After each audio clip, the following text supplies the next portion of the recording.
Hi, my friends. Welcome back to my writing room. I'm T.A. Barron. This is really where I write all of my books. All of the books in the Merlin saga, all the Kate adventures, Tree Girl, The Hero's Trail, all of my picture books, my nature books, the Atlantis saga, everything I've written right here. And I feel so blessed to have the surroundings of all these wonderful magical objects. As you can tell, this is a room that, thanks to my readers, is full of imagination and creativity, and yes, a little bit of magic. So, with all that magic all around, I hope that you feel welcome too. And I also want you to know that out my windows, I can look out at Rocky Mountain National Park over there, the Indian Peaks Wilderness over there, absolutely beautiful right now, gleaming white with the morning light on the fresh fallen snow on those peaks, some of which are over 14,000 feet high. And there's lots of beautiful greening up happening in the trees between here and there, in the cottonwoods and in the willows between here and there. I'm seeing all sorts of wonderful new life happening as spring emerges. Really, truly magical. And in my distant hearing, I can hear the first meadowlarks singing. You know what, though? Before I start reading this next chapter, which is chapter 13, I want to bring a little bit of that magic that readers from around the world and also my children have surrounded me with here. I want to bring it closer so it's right here for all of us as I read the next chapter. So I'm going to grab a couple of the wizard staffs that have been carved by fans. Let me see, which one? There's so many beautiful ones. Oh, golly. Okay, I'm going to do these. Here's one that was carved by a wonderful reader, young man in the state of Vermont. He carved it from a lightning-struck tree, as you can see. And here's one that was carved by a woman who loves the books, who lives in, I believe, California. And you can tell that in addition to her absolutely beautiful, intricate carving, she also put up here at the top a lovely piece of celestite, which is as blue as a summer sky. So, plenty of magic. Plenty of magic. All right. Now, it's time. Let's read chapter 13.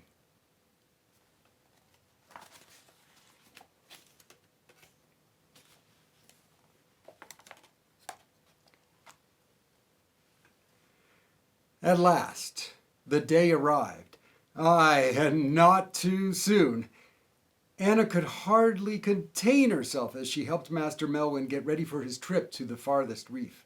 She wrapped some scallop cakes, mended his shroud, and checked all of his nets, all the while trying to keep her excitement from showing at all. So she spun no twirls and sang no songs. But crab claws, that was hard. After breakfast, the master sat in the driftwood chair by the hearth, chewing on the stem of his pipe.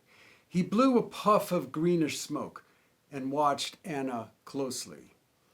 The moon will be out tonight, girl, and almost full.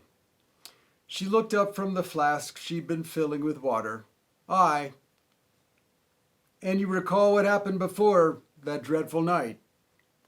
Aye. He puffed some more, eyeing her all the while. You promise not to forget what I told you? Anna swallowed and tried to keep her voice steady. I promise. He continued to watch her pour the water. Mayhaps I shouldn't go at all this year. Her hands squeezed the flask, but she said nothing. She just returned his gaze in silence. But under her apron, her heart was pounding like the surf in a summer squall. In time, he spoke again. Blast that larder of ours. Hard as I've worked, it's still almost empty. and we'll be needing some bigger fish for smoking if we're not going to starve this winter." He tapped his pipe against the palm of his hand. "So I guess I must be going after all." Anna barely nodded. An hour later, the master shoved off. As he rowed across the lagoon, morning light gleamed on the waves like a web of spun gold. Anna watched from the window as his boat, loaded down with extra nets, lines, and bait, vanished over the horizon. Then she grabbed her own supplies, a shredded cloak and a pocket full of radishes, and scurried out the door. She paused just long enough to step over to Burl, who stood as always by the cottage. She drank in the smell one more time and patted the fir's rough bark. Then, without looking back, she plunged into the woods. Sash met her at the glade. The boy reached up to tickle Eagle, who was riding on her shoulder, and got nipped in return. With a laugh, he started off, Anna by his side. They walked fast, bare feet slapping on leaves and lichens. Not fast enough for Anna, though. She broke into a run, jumping over the rocks and broken branches on the ground. Sash padded along beside her. "Oh, soon I'll be there," she said to herself. She might even learn before this day was out what really happened at the high willow. To herself and to her mother, whose face she couldn't remember, but whose songs still held her heart. The sun's rays poked through the trees, wavering like branches of light. Anna and Sash ran across parades of toadstools and beds of blue-green moss. And oh, the aromas! She smelled the mustiness of wood turning to soil, the sweetness of resins warmed by the sun, the tanginess of rill berries washed by a stream. And more, too. So many more smells, she couldn't even name them all. "Slow down, Anna." Sash, running by her side, tapped her shoulder. "You'll be all tired out before we're halfway up to the ridge." Anna just shook her head. Her steps were getting more choppy, but she tried to run even faster. "Oh, we've got to make it," she panted. "All the way, there and back, by tomorrow night."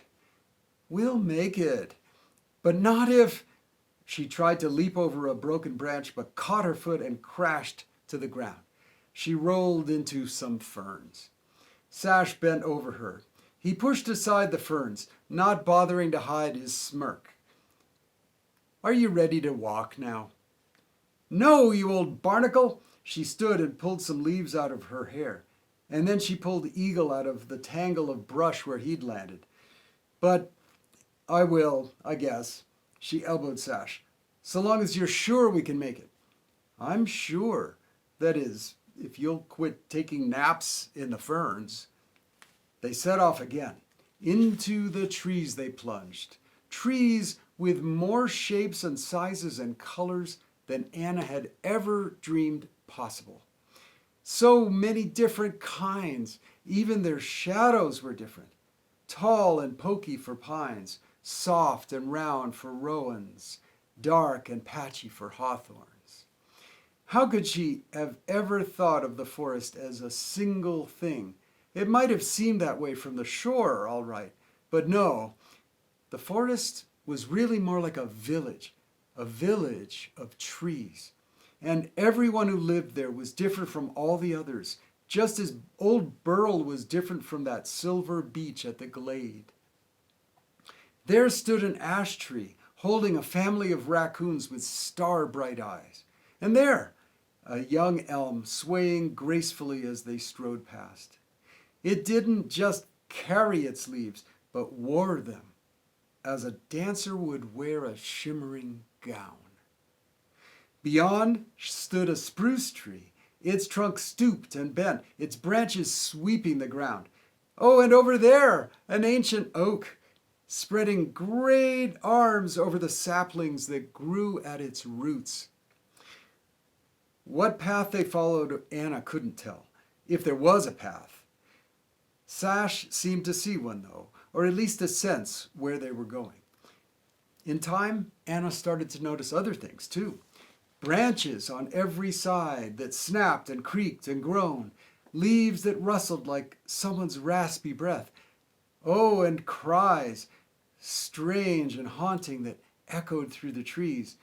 Hard as she tried, she couldn't forget the master's stories, couldn't stop wondering what the spirits of all these trees were doing. Aye, right now. They passed through a thick grove of evergreens. Suddenly, she caught sight of something moving beside them. A shadow, one that looked like a tree but strode with long, floppy steps. She whirled around and peered into the dark mass of trunks, roots, and branches. Nothing. She rubbed her chin. Where had that shadow gone? This was all too strange. And the strangest of all, the shadow reminded her somehow of old Burl. Come on! Sash waved at her from up ahead. He was standing by a sunlit walnut tree, whose branches smelled like nuts roasting on a hearth. We've got a long way to go. She ran over to him.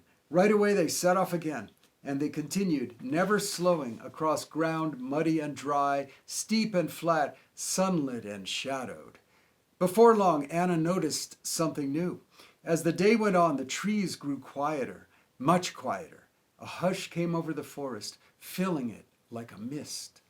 Fewer branches clacked or groaned, fewer leaves whispered. Even the squirrels stopped their chatter. Before long, there was almost no sound at all, but for 2 pairs of padding feet. Rotting ravens, she thought, what is going on? At last they paused for a drink at a rushing rill. Anna cupped her hands and filled them, while Eagle hopped over to the edge of the bank. For his part, Sash plunged his whole head into the water. Then he shook himself, splattering the others. Eagle squawked and slapped the air with his good wing. Anna leaned back against a young beech whose smooth bark shone like a sea-washed shell. Sash, why does it feel like the trees are, well, waiting for something? You feel it? He gave a small grin, but said no more. Onward they trekked, over a hill blackened by fire years before, and around the edge of a mist-shrouded marsh. For lunch they ate the tops of some stalks of golden grass that Sash called nutashala, along with some of Anna's radishes. Then they continued on their way, rounding a lake nearly covered with lily pads. Fat green frogs sat on the leaves, strangely silent. All the while, the quiet grew heavier, like a storm cloud, ready to burst. As the late afternoon light shafted through the branches, the land started to rise steadily. Up they climbed, over rocks and tumbled trunks, as if they were mounting a stairway to the sky. Anna's thighs stiffened and her calves ached, but even more she felt the weight of all that stillness, all around her, that growing tension in the air. And she felt something more, a subtle thrill swelling in her chest, for she knew, without asking, that they had started to climb the great ridge. Not far now, she craned her neck and peered up into the mesh of boughs. She couldn't see the top of the ridge or the willow that stood there, not yet anyway. But she was close, really close. The slope grew steeper, her knees and calves throbbed. She knew that she needed to rest sometime soon, but how could she stop now? Just then Sash pointed to a carpet of thick moss under a towering rowan tree. There, he said in a whisper, that's as far as we go today. Despite her wobbly legs, she objected. Can't we go a little higher? We must be halfway up the ridge by now. More than that, he said, and then he lay down on the moss and stretched his legs. But this is where we stop. Anna could tell it was pointless to argue. She sighed and lay down on the soft, thick carpet. Her body sank, it seemed, into the ground itself. Eagle hopped off, finding a bed of his own in the tufts. Then, like the forest around them, they waited in silence.